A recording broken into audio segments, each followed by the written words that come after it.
आपण घी करत आहोत. म्हणजे मला या प्रोसिजरला लेटच लागतो. मी पण छोटे छोटे व्हिडिओ बनवलेले आहे. त्याच्या पुढचा व्हिडिओ मी तुम्हाला दाखवत आहे. हे बघा, मी गॅसवर कढई ठेवलेली आहे. जे मी तूप लोणी काढलेलं आहे मिक्सरच्या भांड्यातून, ते आता मी गॅसवर ठेवलेलं आहे.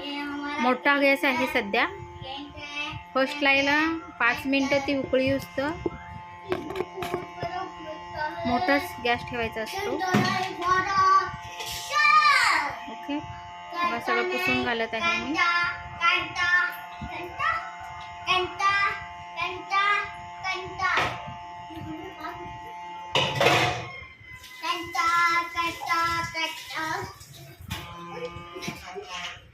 ओके, घेतलेलं आहे, सगळं पुसून घेतलेलं आहे. हे बघा, अजून उकळी आलेली नाही आहे. तर ह्या तुपामध्ये तूप उकळत असताना थोडं 2-3 तुळशीची पानं आणि मीठ टाकावं, कारण तुपाला छानपैकी वास येते. बघा, मी 2-3 माझ्या दारात तुळस आहे. मी 2-3 तुळशीची पाने घेतलेली आहेत आणि ते जाऊन मी जे आता तूप कडत आहे त्याच्यामध्ये टाकणार आहे. काही जण पूर्ण तूप झाल्यानंतर टाकतात, पण आधीच मी टाकते. आमच्याकडे बोललं जातं, अगोदर टाकलं तर छानच आहे, नंतर पण टाकलं तर छान आहे, पण मी विसरून जाते म्हणून मी अगोदरच टाकून देते. ओके, आणि काहीतरी मीठ टाकलेलं होतं ऑलरेडी, मी तुम्हाला दाखवलेलं नाही. मीठ पण थोडं चिमूटभर मीठ टाकायचं, त्यामुळे थोडंसं मिठाला चव येते छानपैकी. आता उकळत आहे, अजून उकळलेलं नाही आहे, मोठाच गॅस आहे. ओके, उकळी आल्यानंतर त्यासाठी तुम्हाला 5 मिनटं गॅसजवळच उभा राहायला लागेल, कारण ती उकळी आल्यानंतर पूर्ण बाहेर येते पटापटा. असं नाही, असं कंटिन्यू हलवायचं, चमच्याने हलवायचं कंटिन्यू, आणि असं रसाळदार तूप तयार होतं छानपैकी. बघा, प्रोसिजर तुम्हाला आवडली तर तुम्ही कसे करता मला तेच पण सांगा. ओके, आणि तो जो आहे नवीन टाईपचा इलेक्ट्रिक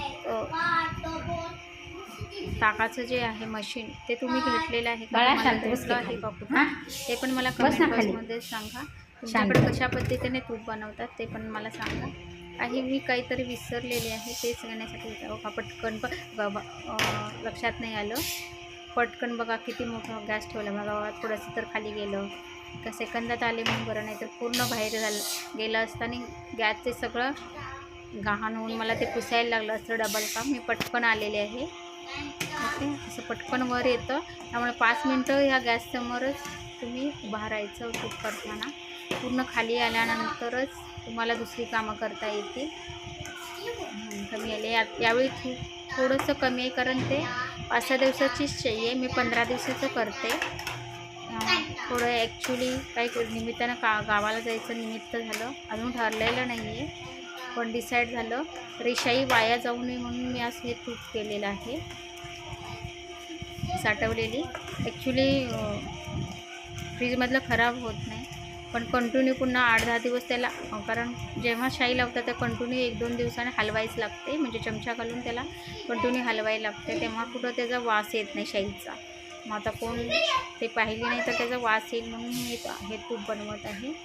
बघा, ही प्रोसिजर झालेली आहे. आता होईल 10-15 मिनटामध्ये तुम्हाला ओरिजिनल घरचं तूप तयार होईल.